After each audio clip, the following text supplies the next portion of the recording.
Bonjour à toutes et à tous l'équipe, j'espère que vous allez bien.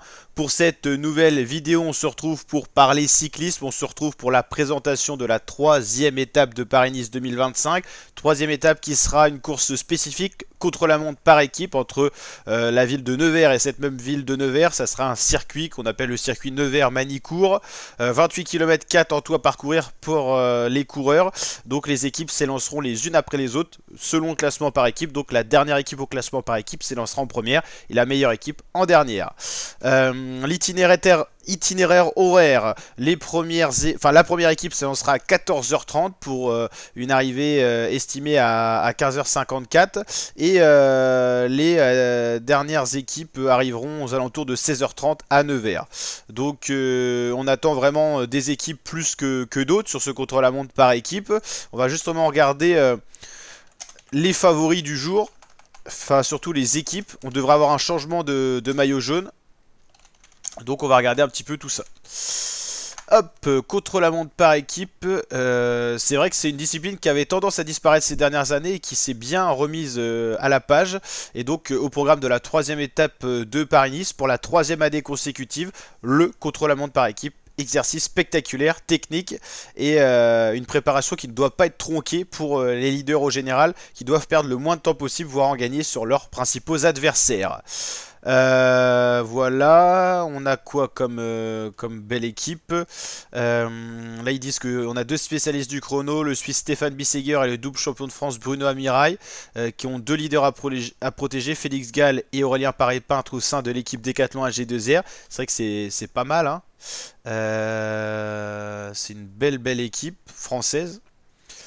Mais je voudrais surtout voir les équipes favorites. Alors moi je les connais un petit peu, mais voir un petit peu les avis qu'il y a sur tous ces sites là et tout ça. Ok, à mon avis sur ça il doit y avoir. Alors, le profil on l'a, on a dit que c'était 28,5 km. Il y a quelques petites côtes. Donc les coureurs partiront depuis le circuit Nevers-Manicourt sur lequel les coureurs feront 7 km. Cette portion proposera quelques faux plats montants et descendants. C'est le circuit de Manicourt qui avait accueilli le dernier passage de la course au soleil et une arrivée au sprint qui avait couronné John Degelcom en 2014, donc il y a quasiment, il y a 11 ans. Le départ de la première équipe se tiendra à 14h30 comme on vous l'a renseigné tout à l'heure. La route sera un peu plus montante après 5 km avant d'attaquer une partie en montée en deux paliers sur des rampes à 5% sur des routes sinueuses. Ils nous mettent pas les favoris, mais en tout cas moi je vais on va déjà regarder un petit peu les équipes et le classement par équipe pour savoir qui va s'élancer dans quel ordre. Donc la première équipe à s'élancer demain sera la Movistar Team qui concède le moins bon classement par équipe. Les favoris pour ce contre-la-montre par équipe en termes de rouleurs, on a de très belles équipes de leaders. Moi je pense tout de suite à la Ineos. Alors la Ineos, je sais pas exactement où ils sont placés, 17ème. C'est une très bonne équipe au contre-la-montre par équipe. Ils ont un très bel effectif. La Visma Light the Bike, forcément ils ont deux leaders, Vingegaard et Jorgensen. Ils se doivent de faire un bon contre-la-montre. On a vu la Décathlon AG2R, ils ont des capitaines de route. Je pense aussi à la Groupama FDJ qui ont de très bons coureurs au contre-la-montre. Soudal Quickstep, hein, l'équipe du maillot jaune actuel, a une belle équipe, mais c'est pas forcément les favoris pour aller défendre ce maillot sur ce genre de parcours là. On va surtout regarder les effectifs, ça nous permet de voir qui roule bien et tout ça. Donc la Visma Light the Bike, Jorgensen c'est un leader mais il est très bon rouleur. Eduardo Affini c'est un sprinter mais il roule très bien. Victor Campenard ça peut être le capitaine de route sur un contre-la-montre par équipe, c'est un très bon rouleur. Vingegaard c'est très bon là-dessus. Je connais un peu moins Agnès et Lehmann. Soudal Quickstep, Charman il a déjà gagné 2 fois le Paris-Nice en 2020-2021, c'est un très bon rouleur. Il sera accompagné par Van Wilder qui roule très bien aussi. Yves Lampard ça peut être le capitaine de route. Tim Merlier, on dit souvent que les sprinters ont des bonnes trajectoires, donc c'est souvent des bons éléments en contre-la-montre. Et pareil, je connais un peu moins Bastien et Lebergueux. La UAE, alors là, c'est vraiment une équipe dessinée pour ce contre-la-montre par équipe. Brandon McNulty, c'est un coureur complet mais très bon rouleur. Joe Almeida, spécialiste du contre-la-montre et il est là pour le général. Ivo Oliveira, c'est un rouleur, le portugais. Molano, c'est un sprinter mais ça roule très bien. Narvaez, c'est peut-être lui le moins complet au contre-la-montre. Nils Politt, ça roule très fort et Pavel Sivakov est très complet aussi. Donc belle équipe, mais c'est vrai qu'il n'y a pas le coureur qui peut gagner un contre-la-montre dans cette équipe-là. si ce n'est Joao Almeida dans une grosse journée ou McNulty, mais c'est vrai qu'on va voir dans les autres effectifs qu'il y a du monde. Lidl Trek, pour Skelmose, ça roule comme Kirsch, Pedersen, mais c'est pas non plus incroyable. La Bora, Red Bull Bora, ça roule aussi, mais c'est pas non plus incroyable. Ryan Mullen, très bon rouleur, l'Irlandais. Vlasov Lifovic, ça roule bien. Sobrero, ouais, Van Poppel, c'est un sprinter, ça roule plutôt bien, mais voilà, c'est pas excellent non plus. La Jayco Alula, ça roule bien aussi, hein, on l'a dit. Ben O'Connor, c'est un beau rouleur. Lurk Durbridge, ça roule très bien. Michael Edburn, c'est un rouleur. Michael Matthews, il sait très bien faire des contre-la-montre. Valscheid, Schmidt, O'Brien. La Jayco Alula, ils peuvent avoir une carte à jouer. C'est une des grosses équipes. C'est une équipe de rouleurs. Les Australiens sont réputés pour être rouleurs. Et d'ailleurs, la Jayco Alula, dans son passé, même sous une autre appellation, était toujours très bien entourée dans ce milieu du contre-la-montre. Ineos, pour moi, c'est les hommes à battre. C'est des grands rouleurs. Tobias Foss, c'est une machine. La machine norvégienne du contre-la-montre. Bob Jungels, il est moins bon maintenant, mais il a été très bon au contre-la-montre. Sheffield, l'américain, il roule bien. Arensman, c'est leader, il roule bien.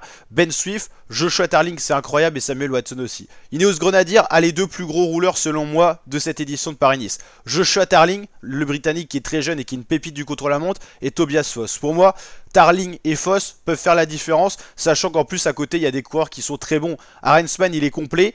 Jungels, ça a été une machine de contre-la-montre. Sheffield, Swift, ça roule bien. Et Watson, je connais un peu moins. Decathlon AG2R, on l'a dit, il y a deux machines à rouler. Bruno Amirail, Stéphane Bisseger. Alors il y en a qui roulent un peu moins, mais Callum Scottson, il roule bien. Aurélien Parepad, c'est pas incroyable. Félix Gall, il est complet, donc ça peut être pas mal. La Baron Victorious, globalement, ça roule. Hein. Jack Egg, c'est plutôt pas mal. Albert White aussi.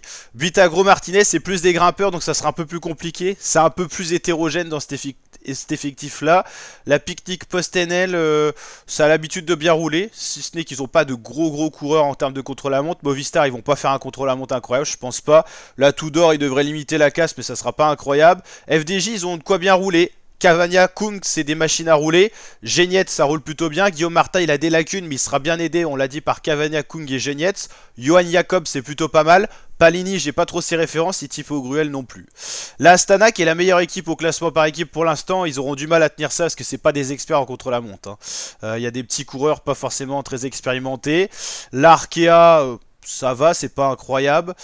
IF Education, c'est une équipe de rouleurs. On le voit avec Casper Asgreen, Nelson Poles, Harrison Sweeney, Max Walker, Wendell. Ils peuvent faire un bon contre-la-montre, c'est possible. Uno X, les Norvégiens, ça roule plutôt pas mal. Si ce n'est qu'ils n'ont pas de gros spécialistes. Cofidis, ça va être compliqué pour eux. Intermarché, ça va être compliqué également. Total Energy, ça peut bien rouler, mais ça sera pas dans les premiers, ça sera pas un top 5. Alpecin de Sunnings, c'est une interrogation, mais je pense pas que ça sera un top 5. Et la Caja Rural, ça sera peut-être la dernière équipe à se contre-la-montre. Pour moi, sur le papier, c'est la moins complète pour cette course-là. Les équipes les moins complètes pour le contre-la-montre, là, c'est Caja Rural, Total Energy, Intermarché, Cofidis, Arkea. Tudor pour moi, Movistar aussi je pense. Et les 5 plus grosses équipes, bah, on a bien sûr la Ineos, ça sera l'équipe à battre. Visma Leisebike, ça sera costaud. La Jayco, ça sera assez important aussi. Decathlon peut être la surprise positive, moi je la mettrai dans le top 5. Et après, on l'a dit, Visma, Quickstep quoi. Ça sera du costaud. Pour moi, les 3 plus grosses équipes, c'est Ineos, Jayco, Visma, quoi. UAE en 4ème, quand même. C'est vrai qu'il y a UAE aussi. Il y a du costaud. Hein. Bah, les principales, il y en a une là, 2, 3, 4, 5, et peut-être AG2R la surprise. Moi, j'en ai 6 qui ressortent, quoi. Je serais surpris que ça soit une équipe en dehors de ces 6-là qui gagne. Visma, Soudal, UAE. Déjà, ces 3-là. Jayco, Ineos, Decathlon. Pour moi, c'est les 6 favoris. Après, il y a d'autres équipes qui roulent bien. FDJ peuvent faire un top 10. Education First aussi, Uno X aussi. Mais après, voilà, ça sera un cran en dessous. Mais je vous l'ai dit, l'équipe à battre, c'est Ineos. N'hésitez pas à liker si cette analyse vous a plu, à partager, vous abonner. Je vous dis à très bientôt l'équipe pour de prochaines vidéos. Ciao, ciao.